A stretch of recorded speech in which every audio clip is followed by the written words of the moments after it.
For as great as Smash 4 was, I can only hope the series is improved upon in Smash Switch. In this video, I'm going to talk about what I'd like to see in the new game. This won't be related to characters I'd like to see, as I've made a video on that already. There's a lot to talk about, so let's dive right in. I'm going to get the most debated topic out of the way, Rage. While I understand why Namco Bandai implemented Rage into the game, I personally don't find it enjoyable, especially from a competitive standpoint.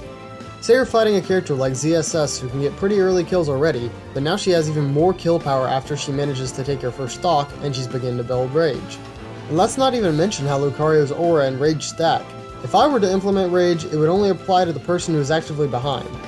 For example, if you're on your last stock and your opponent still hasn't died, they shouldn't get the benefit of Rage because for them it's not a comeback factor. It's just a way to extend their lead if they play careful and adopt a turtle playstyle. For me, it was a lot simpler in the old games to have a pretty uniform percent to combo with my character. Now if I'm in Rage, there's a lot I can't do because it's automatically applied and I can't control whether I want Rage on or off. In short, I don't think it needs to return. If it gets nerfed, whatever, but I'd rather see it gone for good. Next topic is bring back Break the Targets. And let me clarify, I want the same style Melee used. Brawl's Break the Targets was very uninspired as every character could do the same challenges, and Smash 4 dropped it entirely and replaced it with an underwhelming Angry Birds knockoff. I want unique target challenges for each character. Even if it's only one per character, I predict we'd still have 60 plus of these different variations. Not only are these fun to optimize, but it also teaches you the character the layout caters to. It teaches you their movement options, their recovery, their projectile attacks, their abilities, etc. I don't think this is too much to ask for, but it depends whether or not Sakurai and the team intend to continue experimenting with the Break the Targets idea. For this one, I'd like to go back to the roots of Smash. You know how in the beginning you get a limited roster of characters and as you play the game you're rewarded with more? I'd really like that to be brought back. I understand that with Smash's current roster you couldn't cut too much or else unlocking all the characters would be a chore, but Smash for Wii U only made 8 characters unlockable. Now while that provides the player with a lot of variety, this shortens the playtime of the game significantly, and the opportunities to be surprised when unlocking the character are minimized. Hypothetically, if Smash Switch were to have its full roster plus 10 new characters, we'd have a solid 68 character roster. In my opinion, there should be somewhere between 16 to 20 unlockable characters, which would then place the starting roster at 48 to 52. I can hear Tio screaming at me right now, but this would be my ideal starting roster for the next game, as it would still provide variety while keeping the player invested in unlocking new characters. With the over-the-top support from the modding community, it seems apparent that Smash needs to have more alternate costumes. The renders you see right now are done by the very talented Nanobuds on Game Banana. I'll leave a link to the page per usual. Now I still enjoy the palette swaps a lot because it results in new and interesting designs for the characters. But having alternate costumes to choose for characters would give the game a fresh appeal. How about giving Mario some of his costumes from Mario Odyssey, or giving Samus for different suits?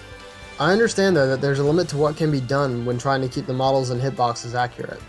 But with how far Smash and its characters have progressed, it's time the roster got some extra customization options. I appreciated the Olimar Alf costumes and the multiple villager variations, but I know a lot more could be done. The normal Smash formula has been going strong for a while, though I think it's time we had some new modes that built upon that. Modes similar to Coin Battle or Stamina Smash. An idea that many other Smashers have suggested and I like is a mode where you can pick a character for each stock. You know the final fight during Smash Tour? Yeah, that, except you get to choose your characters, the amount of characters, and the order. It would bring an interesting dynamic to Smash that we have not yet seen outside of super casual play. And this mode would be pretty great for Iron Man challenges. Or on the off chance the multiple character option fails, why not introduce an Iron Man mode altogether? When a person wins with a character, they can no longer choose that character and must play a new fighter.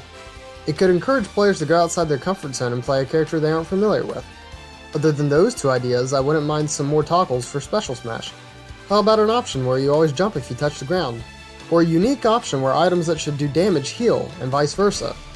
I'm just spitballing ideas here, so I have little faith that these modes would make it in. The devs seem to always surprise us with something new, and I'm hoping this will ring true for Smash Switch. Something I'd like, but most people would likely disagree with me on, is changing up the moveset of characters. Am I asking for a full moveset change? No, but a lot of moves are very dated and could likely be replaced with something that represents the character better. Zelda and Sheik only got their new down specials because of them becoming split characters, and some characters had their moves changed but stayed similar like DDD's side special.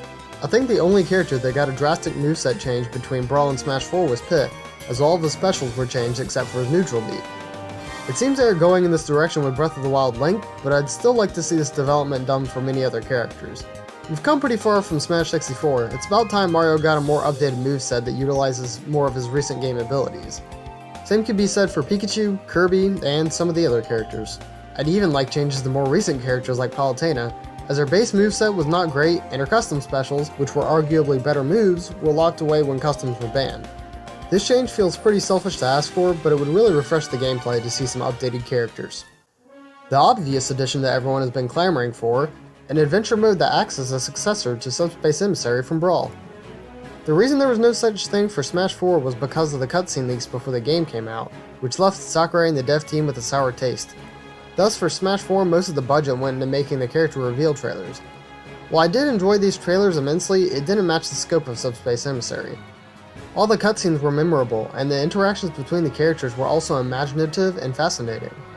The gameplay was enjoyable in my opinion. Much of it featured platforming, but was still kept engaging with character fights and boss battles. I'd love to see these aspects revisited and explored in an all-new adventure mode.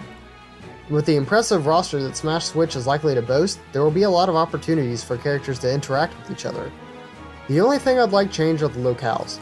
Make every single place you explore a recognizable area from the series, rather than a romp through some generic forests and caves.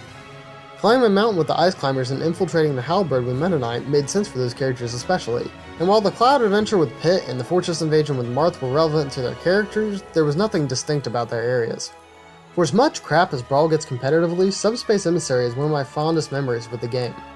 I'd really love if Sakurai made a new adventure that the old fans can enjoy, while making a memorable experience for newcomers to the series. Thanks for watching. Leave a like if you enjoyed and comment down below what you'd like to see change for Smash Switch. I'll see y'all next time. Bye bye!